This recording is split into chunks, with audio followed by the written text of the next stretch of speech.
That the police chief there in Washington, D.C., you've been watching live a news conference also with Secret Service and Capitol Police. The latest in the events that unfolded this afternoon on Capitol Hill. Can tell you that officer involved who is injured doing well, they say in that press conference. And we will have more on this story coming up throughout the night here on CBS 6 News.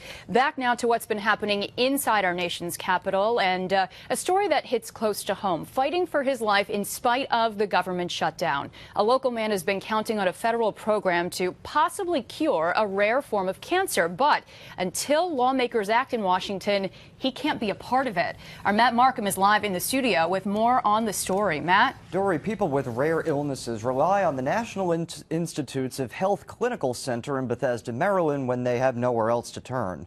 Lawmakers have turned to it as a victim of the government shutdown, and that means one Schaghticoke man may have to wait longer to know if he can be part of a possibly life-saving program before it's too late. Get the politics out of the treatment of people in hospitals whose lives are at stake right now.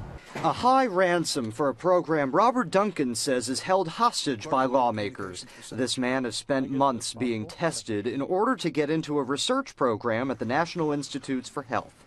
They really need to address this and look at what possibly can happen to even one person dying because they've done this at NIH. Duncan has a rare form of bone marrow cancer. We catch him between doctor's appointments and a blood transfusion.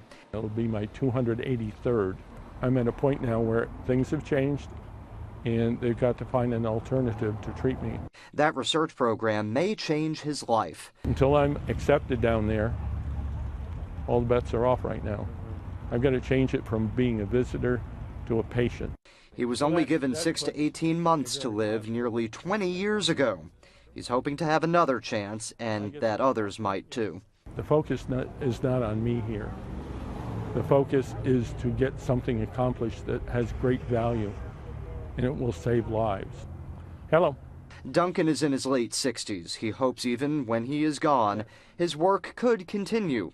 None of that can happen now, so long as the shutdown shuts out new patients. Nevertheless, Duncan continues to look forward. I want them to have my bone marrow samples so that they can have that for the future. They can use that in experiments. Mr. Duncan's wife passed away just a few months ago. He thinks of her in this fight as well because, Dory, she was one of his biggest supporters. Sure she was. Matt, it's unfortunate to hear that Mr. Duncan's been trying to get the attention of lawmakers, not necessarily being successful. Could you get their attention today? Yeah, well, I did hear back from Congressman Gibson's office. Mr. Gibson is Mr. Duncan's representative, and he told me that he is aware of what's going on. He is trying to get something moving in terms of getting some funding back to the NIH. I did also reach out to Senator Schumer's office just a couple of minutes ago. They said they were trying to come up with a response for us, and they will have one as soon as they can. It's been a busy day in Washington, Dory. That we certainly know, and hopefully we can report a positive update sometime soon. Matt Markham reporting live. Thank you, Matt.